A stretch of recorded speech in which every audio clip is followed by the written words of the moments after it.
চারটে ডিজে ভাড়া করে পিকনিক করতে যাচ্ছে মালদার আদিনাতে। ছি ছি ছি, পহেলা জানুয়ারি নাকি বলছে, পহেলা জানুয়ারি। আল্লাহ, এখানে একটা কথা বলি। আচ্ছা বলুন তো, পৃথিবীতে আল্লাহ সুবহানাহু ওয়া তাআলা আমাদের পাঠিয়েছেন কেন? পরীক্ষার জন্য, পরীক্ষার জন্য। এটা একটা পরীক্ষার হল বলতে পারেন, তাই না? এটা কি পরীক্ষার হল? হল, পরীক্ষার ঘরে। আচ্ছা, পরীক্ষার হলে কিছু নিয়ম শৃঙ্খলা আছে জানেন? এক, নির্দিষ্ট টাইমে ঢুকতে হবে। দুই, নির্দিষ্ট টাইম অনুযায়ী পরীক্ষাটা হবে। 3 ঘন্টার পরীক্ষা ধরে নেন। আপনি পরীক্ষার হলে ঢুকলেন, প্রশ্ন পেপার পেলেন, ভালো করে পড়লেন, লেখা শুরু করলেন। ঠিক দেখবেন 1 ঘন্টা যখন পার হবে, ঘন্টা পড়ে যাবে। ঘন্টা পড়ে যায় না? তার মানে এই ঘন্টার দ্বারাতে মাস্টার মশাই কি বোঝাতে চায়?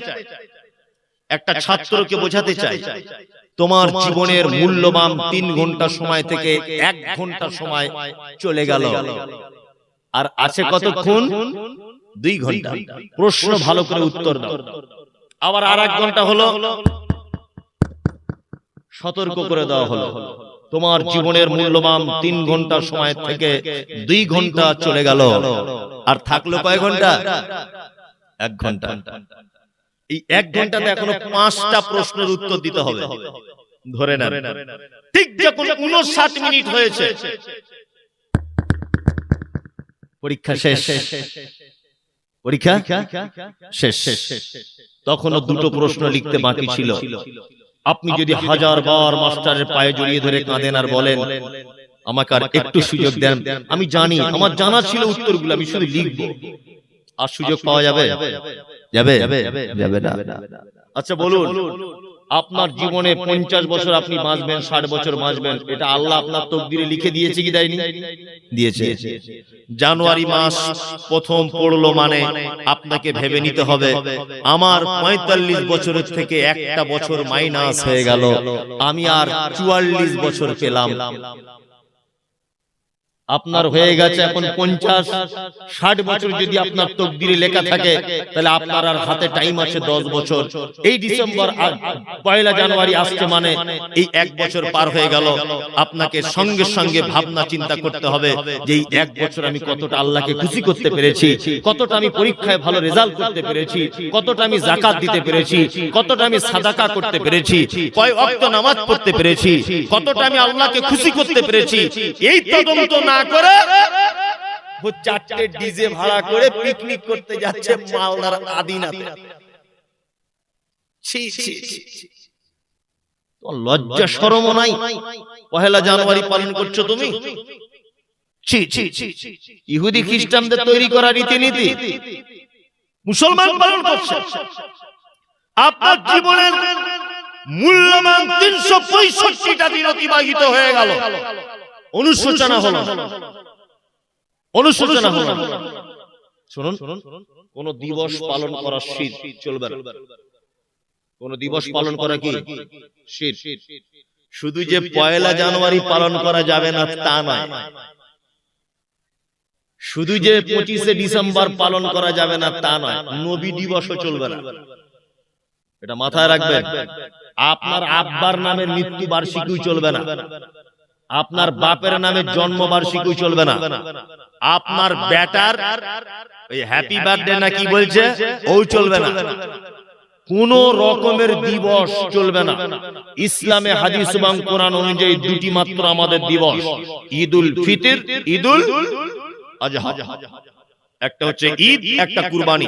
এই 2টি মাত্র আমাদের উৎসব। বাকি আর কোন দিবসকে নির্দিষ্ট করে উৎসবে পরিণত করা চলবে না। শিরক। অতকিমুস সালাতিল মাকতুবা। মুহাম্মদ সাল্লাল্লাহু আলাইহি ওয়াসাল্লাম বলেছেন তুমি জান্নাত যেতে চাও, ফরজ নামাজ মিস করবে না। ফরজ নামাজ পড়েন আপনারা? পড়েন? ফরজ নামাজ পড়েন? সবাই পড়ছেন? আলহামদুলিল্লাহ। আমাদের নামাজের তো এখন অনেক রকমের ঢং। প্রত্যেক ইবাদত দেখুন অনুষ্ঠান করে দিয়েছে। প্রতিদিন কোরআন পড়ার দরকার। কোরআন পড়ছে কবে? কবে রমজান মাস আসবে তারপর। কোরআন খুলে বার করে, তাই না? 5 ওয়াক্ত সালাত আদায় করে, সালাত আদায় করে। চলুন, তারপর মুসলমান কবরস্থানে কবর খুঁড়তে গিয়ে দাঁড়িয়ে দাঁড়িয়ে বিড়ি টানছে। মানুষ শয়তানের উপর পোস্টার লো। আপনাদের এখানে এরকম আছে? দেখবেন কেউ মারা গেলে কবর খুঁড়ছে দুইজন, তারা দুইজনই বিড়ি টানছে কবরে দাঁড়িয়ে। একটা বিড়ি টানা হয়ে গেলে আবার দেখবেন কোদাল মারছে। আবার যার বাপ মারা গেছে ও আবার এক বান্ডিল বিড়ি আর লাল চা করে ফ্ল্যাক্সে করে পাঠিয়ে দিয়েছে, তাড়াতাড়ি বিড়ি আর দেশলাই পাঠা, তাছাড়া খুঁড়বে না।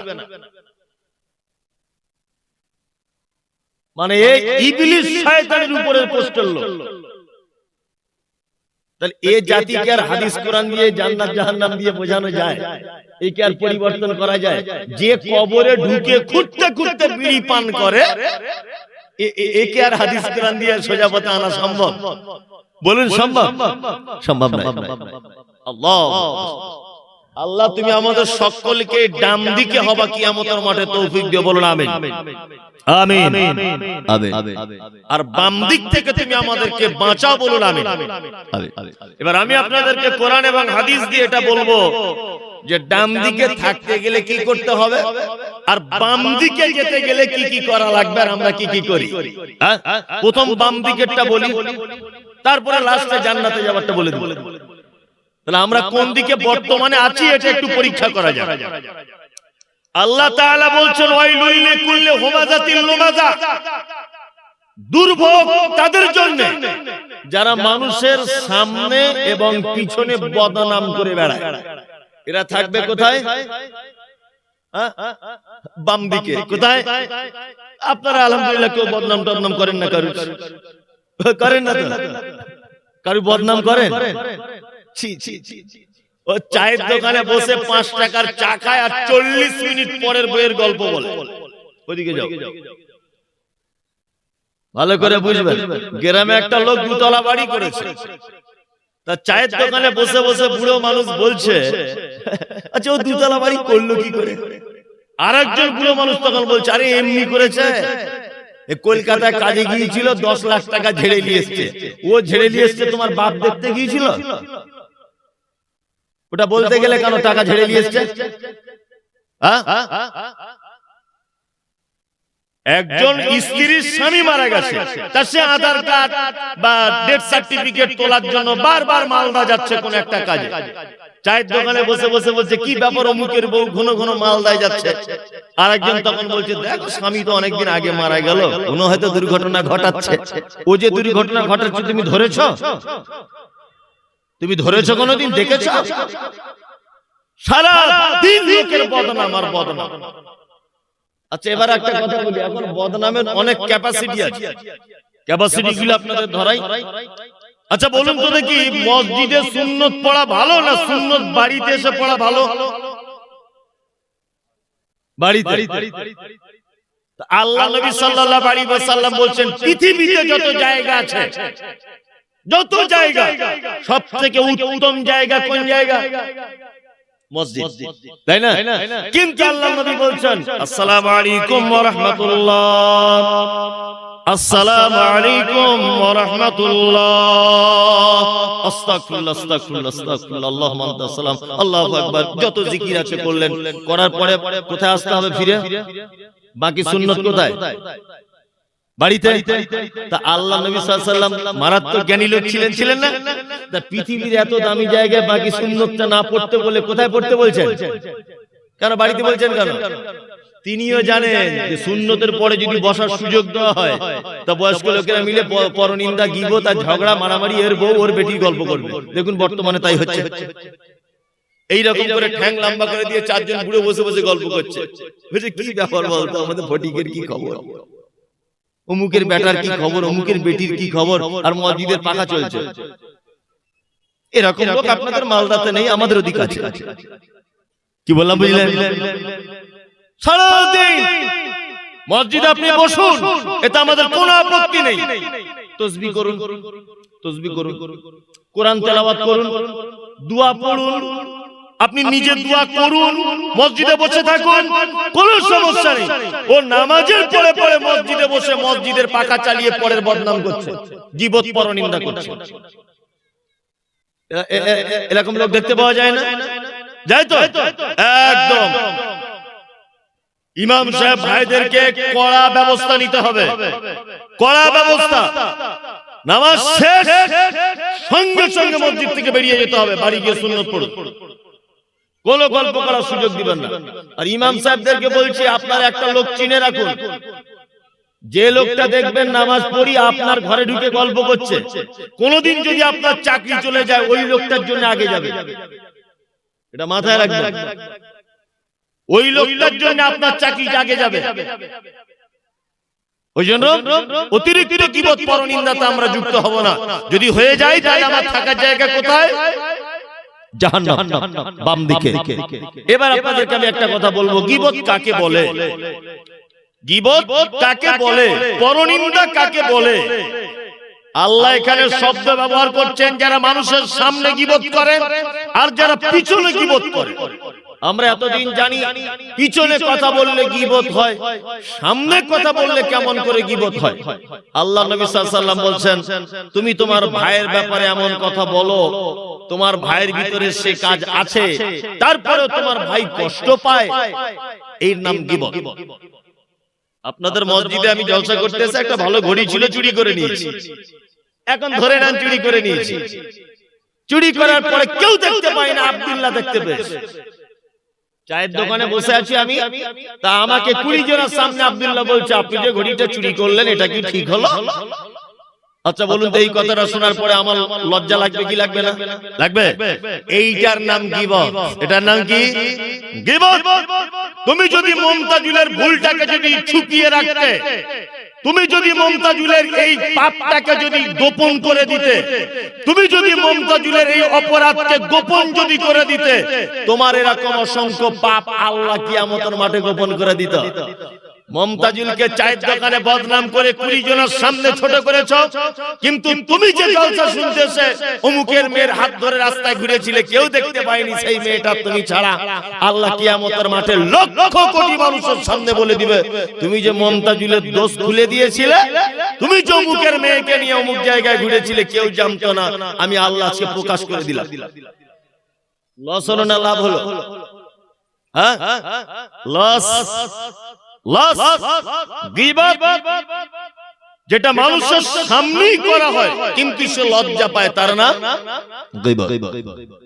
এবার আপনাকে আর একটা কথা বলি। কি কথা?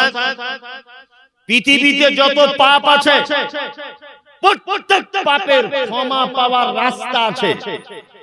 ক্ষমা পাওয়ার রাস্তা আছে না নেই? আছে।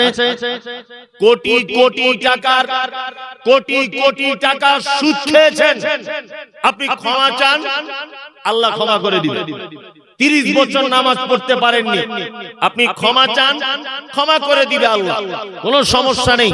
30 বছর রোজা রাখেননি, আপনি ক্ষমা চান, ক্ষমা করে দিবে আল্লাহ, কোনো সমস্যা নেই।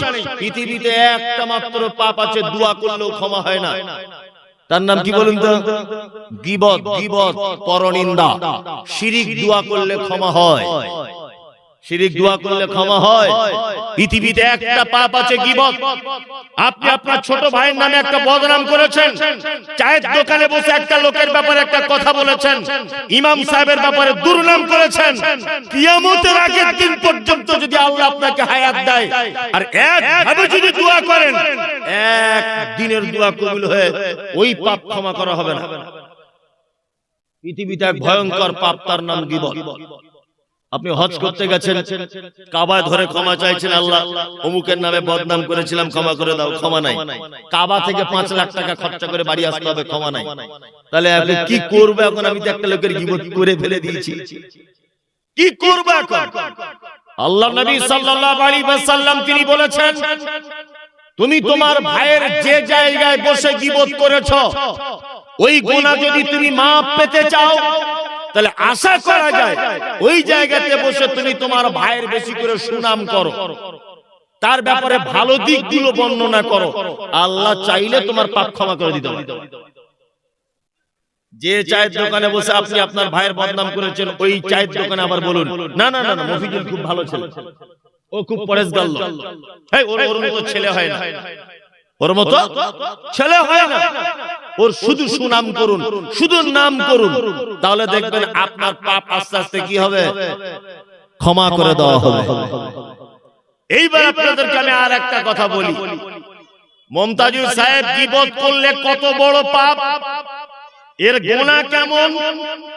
আল্লাহ নবী সাল্লাল্লাহু আলাইহি ওয়াসাল্লাম তিনি বলছেন, মিরাজের রাত্রিতে আমি জিবরিল আমিনের সঙ্গে যাচ্ছি, মিরাজে ঊর্ধ্বগমনে, যেতে যেতে রাস্তাতে অনেক ঘটনা, একটা ঘটনা হচ্ছে এই যে আমি দেখতে পেলাম রক্তের নদীতে, রক্তের ফুটন্ত নদীতে একটা লোককে ফেলে দেওয়া হয়েছে। লোকটা রক্তের ফুটন্ত নদীর পানিতে হাবুডুবু খাচ্ছে, লোকটা নদীর পাড়ে আসার চেষ্টা করছে। আমি জিবরিলকে বললাম এই লোকটাকে, বলছে এইটা আপনার উম্মতের ওই লোকটা যে লোকটা সুদের টাকা খেত। আল্লাহ নবী বলছেন লোকটা যখন পাড়ে আসার চেষ্টা করছে, পাড়ে দেখছি ফেরেশতা দাঁড়িয়ে আছে, তাদের হাতে বড় বড় পাথর, তারা পাথর দিয়ে লোকটার মাথায় মারছে, লোকটার মাথা ভেঙে চৌচির, আবার সাথে সাথে মাথাটা ভালো হয়ে যাচ্ছে। তখন আমি জিজ্ঞাসা করলাম লোকটাকে, বলছে সুদের টাকা খেত। আমরা তো সুদ থেকে আলহামদুলিল্লাহ বেঁচে আছি, বেঁচে আছি না? অনেক মানুষ বেঁচে আছে, আর অনেক মানুষ সুদের সঙ্গে জড়িত আছে, তাই না? অনেক মানুষ সুদের সাথে জড়িত আছে। আলেম ওলামারা বসে আছেন, জিজ্ঞেস করুন সুদের সবথেকে ছোট পাপ মায়ের সাথে ব্যভিচার করলে যে পাপ, ওই পাপ। আল্লাহু আকবার। আপনার মা ছিল খুব পরেশগার মেয়ে, কাউকে মুখ দেখাতো না, সে কবরে চলে গেছে। আল্লাহ নবী বলছেন তুমি বেটা বেঁচে আছো, তুমি যে সুদ খেয়েছো, ওই মায়ের সঙ্গে ব্যভিচার করলে যে পাপ, ওই পাপ। তার মানে আপনার আল্লাহ ওয়ালি মাকে আপনি কোন জায়গায় পৌঁছিয়ে দিয়েছেন বুঝতে পারছেন? বুঝতে পারছেন? কাল সকাল বেলাতেই গিয়ে চেক করে আসতে হবে ব্যাংকে, যে ম্যানেজার বাবু আমার যদি কোনো সুদের টাকা এর মধ্যে জড়িত থাকে দয়া করে আপনি আমাকে বার করে দেন, আমি এই টাকা খেতে রাজি নই। আছে এরকম লোক? হাজী সাহেব হজ করতে যাবে, 5 লাখ টাকা ব্যাংকে রেখেছে, আজ 1 বছর 5 লাখ টাকা বের হয়েছে 5,60,000। হাজী সাহেব তোলার সময়তে 60,000 টাকাটা যে কি করে বাড়লো, আর 60,000 টাকা যে কেউ অ্যাকাউন্টে ঢোকালো হিসাবই করলো না, প্লেনে করে চলে গেল দমদম থেকে একদম মক্কা। কি বললাম বুঝলেন? তুমি যে কাজ করেছো প্লেন ভেঙে যাওয়ার কথা, শুধু অন্য হাজী সাহেবরা ছিল বলে ভাঙেনি। তাছাড়া তুমি যে মাল নিয়ে গিয়েছো টিকিট কেটে, ও প্লেন ভেঙে যাওয়ার কথা ছিল। তোমার হজের 12:30 বেজে গেছে। কি বললাম বুঝলেন? 5 লাখ টাকা যে ব্যাংকে 1.5 বছর জমা ছিল, জমি বিক্রি করা টাকা, 5 লাখ টাকা সুদ হয়নি? হয়েছে কি হয়নি? হয়েছে। ওটা বার করে দিয়েছিলেন, বার করে দেন। আমাদের নবী মুহাম্মদ সাল্লাল্লাহু আলাইহি ওয়াসাল্লাম তিনি বলছেন মিরাজের রাত্রিতে এই লোকটাকে দেখার পরে আমি আরেকটু এগিয়ে গেলাম, গিয়ে দেখছি কিছু লোক রয়েছে, তাদের হাতের নখগুলো তামা দিয়ে তৈরি করা, তাদের নখ দিয়ে যেন তাদের মুখের গোশত, বুকের গোশত টেনে টেনে ছিটছে। আমি জিজ্ঞেস করলাম জিবরিলকে, মা হাযা রাজুল, ওই লোকগুলো কারা? তখন আল্লাহ নবী সাল্লাল্লাহু আলাইহি ওয়াসাল্লামকে জানানো হচ্ছে, আল্লাহর নবী ওই লোকগুলো হচ্ছে তারা যারা পরনিন্দা, চগলখড়ি, 2 নম্বরী কথাবার্তা বলতো, গীবত করত, আর চুগলি করত, এরর কথা বলে বলে বেড়াতো। আল্লাহর নবী বলছেন তাদের হাতের নখগুলো হবে তামা দিয়ে তৈরি করা, নিজের নখ দিয়ে নিজের মুখের বুকের গোশতগুলো ছিঁড়ে ছিঁড়ে ফেলবে তারা। কিয়ামতের আগের দিন পর্যন্ত চলতে থাকবে এরকম আযাব। তাহলে আজকে থেকে ইনশাআল্লাহ কারোর পরনিন্দা, গীবত করব না ইনশাআল্লাহ। কারোর ব্যাপারে কথা বলবো না, তো বলবো না, একদম খুব সাবধান। কারোর ব্যাপারে কথা বলবেন না। টাইম বেশি অতিরিক্ত, বাড়িতে বউয়ের সাথে গল্প করুন, নেকি পেয়ে যাবে। আবার এখন বউয়ের সাথে গল্প করো বিপদ, লোক বলবে বউ পাগল ছেলে, বলবে না? আর লোকে কি বলবে? মাই বলবে ছেলেটা বিয়ে দিলাম তার আমার থাকলো না, বউ পাগল ছেলে হয়েছে আমার। আল্লাহর নবী বলছেন তুমি সবথেকে ভালো পুরুষ মানুষ, যে তার স্ত্রীর কাছে ভালো, আল্লাহর নবী বলছেন ও আল্লাহর কাছে সবথেকে ভালো। এখন আপনি কি করবেন? কিছু ভালো পুরুষ মানুষ আছে স্ত্রীদের সহযোগিতা করে, স্ত্রীদের সহযোগিতা করে, স্ত্রীর তরকারি মানে বেছে দেয় বা কেটে দেয়, স্ত্রী রান্না করছে একটু হেল্প করে, বা স্ত্রী অসুস্থ জামা কাপড় গুলো কলে বা বাথরুমে বসে বসে পরিষ্কার করছে। তোর মা দেখে বলছে আমার ছেলেটা বইয়ের ভেড়া হয়ে গেছে রে, দিয়ে দেবার পরে বলে না। আল্লাহর নবী বলছে ওই পুরুষ মানুষ ভালো যে তার স্ত্রীর কাছে উত্তম স্বামী। কি বলছি বুঝতে পারছেন? সময় বেশি আছে, বাড়ি বইয়ের কাছে বসে গল্প করবে। আর একটু সময় বেশি আছে, তাহলে এক কাজ করুন, একটা বাংলা ভালো ইসলামিক বই নিয়ে স্বামী স্ত্রী দুজনা কম্বলের ভিতরে পা ঢুকিয়ে দিয়ে বসে বসে পড়ুন, এটাও একটা ভালো জিনিস। আর তা যদি না হয় আপনার ছেলে মেয়ে কিন্তু বাড়িতে বসে পড়ান, তাও যদি না হয় বুড়ো বয়সে যদি হয় তাহলে নাতি পোতা এদেরকে নিয়ে একটু ফুটবল টুটবল ক্রিকেট খেলুন বাড়ির ভিতরেই, ওদেরকে নিয়ে আনন্দ করুন। তবুও ভুল করে ফাঁকে বার হয়ে চায়ের দোকানে বসে কারো বদনাম করতে যাবেন, এটা কিন্তু বড় পাপ। তাহলে কিয়ামতের দিন থাকতে হবে কোথায়? বাম দিকে, অর্থাৎ জাহান্নামীদের দলে। আল্লাহ তাআলা বলছেন আল্লাযী জামা মালা ওয়া আদ্দাদা, দুর্ভোগ তাদের জন্য, জাহান্নাম তাদের জন্য যারা সম্পদ জমা করে গুনে গুনে রাখে, ইয়াহসাবু আন্না মালাহু আখলাদা, আর তারা এটা ভাবে যে আমার সম্পদ চিরদিন থাকবে আর সম্পদ আমাকে বাঁচাতে পারে, টাকা পয়সা বাঁচাতে পারে। শুনুন, টাকা জমাতে হবে। এই তোমরা এই কজন এখান থেকে যাও, চলো চলো, সেই থেকে গল্প করছে এখানে বসে। আমি কি বেদের মেয়ে জোস্তার গান বলছি নাকি? বসো বসো, নিচে বসো, বসো বসো, মাল জমা করতে হবে। আল্লাহ তাআলা বলছেন আল্লাযী জামা মালা ওয়া আদ্দাদা, জাহান্নাম তাদের জন্য, ইয়াহসাবু আন্না মালাহু আখলাদা, যারা মনে মনে করে যে সম্পদ আমাকে বাঁচিয়ে দিবে, টাকার পাহাড় করে দিয়েছি, জমির পাহাড় করে দিয়েছি, বিল্ডিং বালাখানার পাহাড় বেড়ে গেছে, আমি আর কোনোদিন মরবো না, বিপদ আমার ধারে পাশে আসতে পারবে না। এ কথা ঠিক? আল্লাহু আকবার। ইতিহাস যদি আপনি পড়েন, ইতিহাস চিরদিন কেউ থাকবে না। শাহজাহান বেঁচে নেই, সেকেন্দার বেঁচে নেই, আছে বেঁচে নেই। কিছুদিন আগে মারা গেলেন রতন টাটা, বেঁচে নেই। হাজার হাজার কোটি টাকার মালিক বেঁচে নেই। আপনাদের পাশে বাড়ি ছিল দিনাজপুরে প্রিয়রঞ্জন দাস মুন্সি, কংগ্রেসের পিরিয়ডের বড় একজন নেতা ছিলেন তিনি। ওনাকে বলা হয় বক্তব্যের জগতে রাজনৈতিক বক্তব্য জাদুকর, এত ভালো বক্তব্য দিতে পারতেন তিনি। আপনারা জানেন যে পশ্চিম বাংলার একজন দামি কমরেড ছিলেন বামফ্রন্টের, তার নাম কমরেড জ্যোতিবাবু, বেঁচে আছে? নেই। আপনারা জানেন ভারতবর্ষের বিখ্যাত মানুষ পরমাণু বিজ্ঞানী, যার বিকল্প কোন বিজ্ঞানী আজও জন্ম নেয়নি, তার নাম হচ্ছে এপিজে আব্দুল কালাম, রাষ্ট্রপতি প্রাক্তন ভারতের, বেঁচে নেই। আপনারা জানেন প্রাক্তন রাষ্ট্রপতি বীরভূম জেলাতে বাড়ি, মনে হয় ওনার, প্রণব বাবু, বেঁচে নেই। পৃথিবীতে টাকার গরমে, সম্পদের গরমে কেউ বেঁচে থাকবে না, কেউ বেঁচে থাকবে না। টাকা বেশি হয়েছে, এখন শুনি নাকি আপনি আলেম ওলামাদের সালাম করেন না, ভয় করেন যে যদি মৌলভী সাহেবরা মাদ্রাসার বিল বইটা বার করে, এও ভয়ে সালাম করেন। এত টাকা এলাকায়, ওর নাম আর নাম, মানে আগে আন্ডার প্যান্ট পরে ঘুরতো, কেউ চিনতো না, এখন টাকা হয়েছে অনেক, ওর হাতে হাত দেয় কে? এত অহংকার, এত দিমাগ। আল্লাহু আকবার। বেশি অহংকার হলে ফজরের নামাজের পরে একবার কবরস্থানের রাস্তা দিয়ে হাঁটবেন, দেখবেন আপনার বাপ ওখানে শুয়ে আছে, হাড্ডি পর্যন্ত নাই। আপনার দাদু শুয়ে আছে, হাড্ডি পর্যন্ত এক টুকরাও নাই। আচ্ছা, এর পরের পালা কার? আপনার আব্বার পরে পালা পড়েছে কার? পালি কার? আপনার না, আপনার। মাল জমা করুন, তাতে কোনো সমস্যা নেই, তবে কোন দিনের তরে আপনি ভাববেন না যে এই সম্পদ, এই মাল আমাকে বাঁচাতে পারে। আল্লাহ তাআলা বলছেন কাল্লা, কখনোই নয়, লায়ুবাদান্না ফিল হুতামা, অচিরেই তোমার মালকে তোমাকে হুতামা নামক জাহান্নামে নিক্ষেপ করা হবে। ওমা আদরাকা মাল হুতামা, আল্লাহ বলছেন হুতামা কি? এ নবী আপনি জানেন, নারুল্লাহিল মুকাদা, এটা প্রজ্বলিত আগুন, আল্লাতী তাত্তালিউ আলাল আফিদা, জাহান্নামের আগুনের এত তীব্রতা, এতই তীব্রতা যে মানুষের অন্তঃকরণ পর্যন্ত পুড়িয়ে ছাই করে দিবে।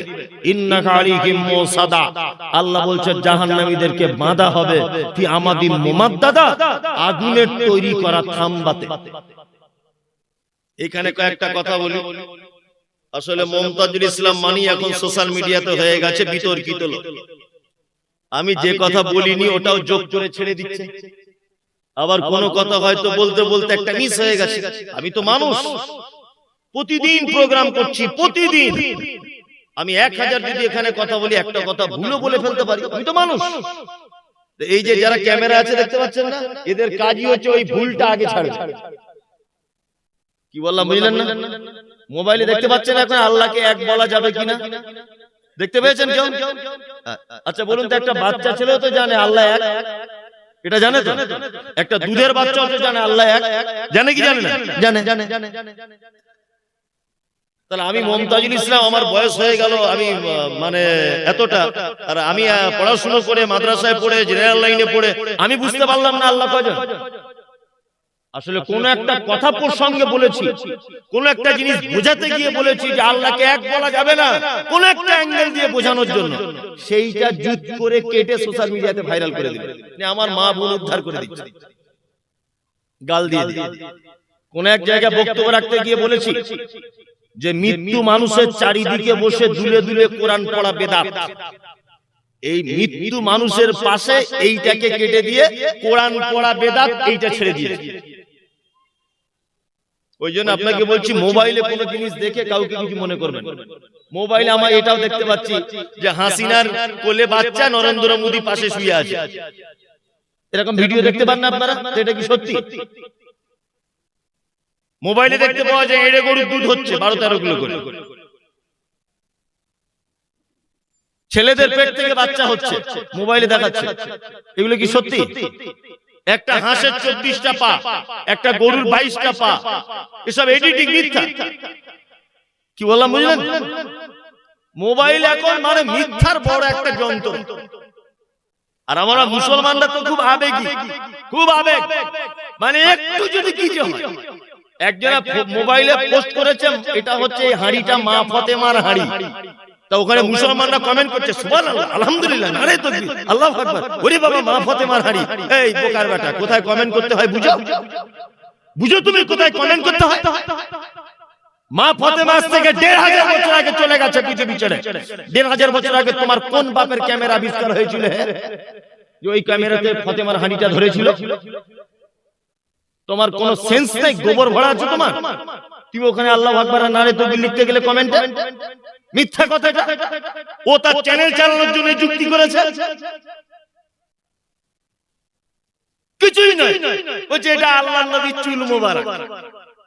আমি বলছি আল্লাহর নবীর চুল মোবারক তোর বাপের কোন ক্যামেরায় ধরেছিল 1500 বছর আগে? ক্যামেরা আবিষ্কার হয়েছিল? এই জ্ঞানটুকু আপনাদের নেই। ও মুসলমান, ও ওখানে লিখছে কি আমিন, জীবনের স্বাদ মিটে গেল, নবীজির চুল দেখলাম। আদৌ কিছু, আদৌ কিছু। এইসব সচেতন থাকবে। এত আবেগে গা ভাসিয়ে দিলে হবে? এত আবেগ দিয়ে চলবে না। আমি যে কথা বলছি, আল্লাহ সুবহানাহু ওয়া তাআলা পবিত্র আল কোরআনে বলছেন, আমি প্রত্যেক জাহান্নামীদেরকে জাহান্নামের ভিতরে কি করব? বেঁধে রাখব। আচ্ছা বলুন, আল্লাহ যদি কিয়ামতের মাঠে আমাকে বলে মুমতাজুল এখানে দাঁড়াও, আমি এক পা তুলতে পারবো? পারবো না তো। আল্লাহ যদি আমাকে বলে মুমতাজুল তুমি ছোট, দৌড়াও, আচ্ছা আমি আর দাঁড়াতে পারবো দৌড়ানো বন্ধ করে? না। সেদিন আহকামুল হাকিমিন, বিচারকের বিচারক কে? কে? আল্লাহ, তাই না? আল্লাহ সুবহানাহু ওয়া তাআলা বলছে জাহান্নামীদেরকে বাঁধবো। এই কথা বলছে কেন? বাঁধার কি দরকার? এমনিতে জাহান্নামে থাকবে। আল্লাহ বলছে জাহান্নামীদেরকে বাঁধবো, তুমি আমাদের মুমাদ্দাদা, এইরকম আগুনের খাম্বাতে পেঁচিয়ে পেঁচিয়ে বাঁধবো। কারণ কি জানেন? গ্রামে দেখবেন যখন মূলো চোর, কলা চোর, টমেটো চোর, বাঁধাকপি চোর, লোটা চোর, সাইকেল চোর যখন ধরা পড়ে, পাবলিক 2-4 বার মারে তাকে। মারার পরে দেখবেন গ্রামের পঞ্চায়েত প্রধান এসে তাকে ল্যাম্প পোস্টে বাঁধে না? বেঁধে কি বলে, দেখি কোন বাপের বেটা আছে তোর হাত আজকে খুলে নিয়ে যাবে এখান থেকে। আমি এই গ্রামের প্রধান, আমার পাওয়ার জানিস তো, তোকে সুটিয়ে লাল করে দিব এখন, এক পা হিলতে পারবি না তুই। ও বাচ্চা ছেলে বা বুড়ো লোক, ওকে দড়ি দিয়ে বেঁধে রেখে দিয়েছে। আর প্রধান সাহেব ক্ষমতা দেখাচ্ছে, আমার ক্ষমতা কত, দেখি তোর কোন মায়ের বেটা তোর এখান থেকে হাত খুলে নিয়ে চলে যায়। ক্ষমতা দেখায় না? আল্লাহ সুবহানাহু ওয়া তাআলা বলছেন খুযুহু ফাগুল্লু সুম্মা যাকিমু সাল্লু। ক্ষমতা ছিল বলে বাবরি মসজিদ ভেঙে দিয়েছো বুলডোজার দিয়ে। এই তোমার হাত কিয়ামতের দিনে পিছনে বাঁধা থাকবে। অমিত শাহ স্বরাষ্ট্রমন্ত্রী, মসজিদ ভেঙেছিলে, তোমার হাত পিছনে বাঁধবো আমি আল্লাহ। দিলীপ বাবু, হাত বাঁধা থাকবে। আর শুভেন্দু বড় চটর পটর করছো, তোমারও হাত পিছন দিক দিয়ে বাঁধবো। আল্লাহ বলছে খুযুহু ফাগুল্লু সুম্মা যাকিমু সাল্লু। প্রত্যেক অপরাধীদের হাতগুলোকে আমি আল্লাহ পিছনে বাঁধবো, আর মুখটাকে তাকে নিচের দিকে দিয়ে হিচড়াতে হিচড়াতে জাহান্নামের ভিতরে ভরবো। এই কারণে আবার জাহান্নামে গিয়ে বাঁধবে। আল্লাহ সেদিন নরেন্দ্র মোদীর মতো মানুষকে বলবে, স্বরাষ্ট্রমন্ত্রীকে ডাক দেখি ক্ষমতা আছে কি এখান থেকে খোলার। এই শুভেন্দু, তোর হাত বাঁধা, প্রধানমন্ত্রীকে ডাক দেখি এখান থেকে তোর কোন বাপ তোকে খুলে নিয়ে যাবে দেখি। আহকামুল হাকিমিন, আজকে বিচারকের বিচারক আমি বিচারকের বিচারক। সেদিন পৃথিবীর কেউ অপরাধীদেরকে বাঁচাতে পারবে না। তো এক দল কিছু চিটার উঠেছে এখন, এসব কথা বললে তো আবার আমার গাড়িতে বোম মেরে দিবে। একই তো মুর্শিদাবাদে ঢোকা এখন খুব কঠিন হয়ে গেছে। হাওড়া জেলাতে যাচ্ছি তো গত বছরে বোম মেরে দিয়েছে গাড়ি, দেখেছিলেন মোবাইলে? আচ্ছা, কেন বোম মারবে না? আমাকে একটা কথা বলে অনেকজন যে এত মৌলভী সাহেব চুপচাপ আছে, আপনি কেন বলেন? আমি দেখুন, আমি তো গোল আলু নয় যে সব তরকারিতে থাকবো। কোন মৌলভী সাহেব কিছু বলছে না। একজন জিজ্ঞেস করছে হুজুর বিড়ি খাওয়া যাবে? বিড়ি তো বলছে মুখ। হুজুর বলছে না খাওয়াই ভালো, খেলে অসুবিধা নেই। আচ্ছা হুজুর তাহলে স্টেজে উঠে সাইডে দুটান করে মেরে মেরে বক্তব্যটা দিক দেখি, আর পাছার চামড়া তুলে দিবে। জুম্মার খুতবাতে মেম্বারে বসে দুটান মারুক তো দেখি। এই যে হুজুর বলছে অসুবিধা নেই, না খালি ভালো। এ হচ্ছে গোল আলু। কি গোল আলু? তোমার গাড়িতে লোক বোম মারবে কেন? তোমাকে লোক বলবে কেন ওকে দেখে তবে ছাড়বো? তুমি আলু, তুমি সত্য কথা বলতে পারো না, আর জাতির সামনে সঠিকটা তুলে ধরতে পারো না। এই জন্য তোমার আজকে এই অবস্থা। একটা কথা আপনাদেরকে বলছি, খুব মনোযোগ দিয়ে বোঝার চেষ্টা করবেন। কি কথা? আল্লাহ সুবহানাহু ওয়া তাআলা প্রত্যেক অপরাধীদেরকে বাঁধবেন হাতগুলো কিয়ামতের মাঠে। কেউ কাউকে বাঁচাতে পারবে না।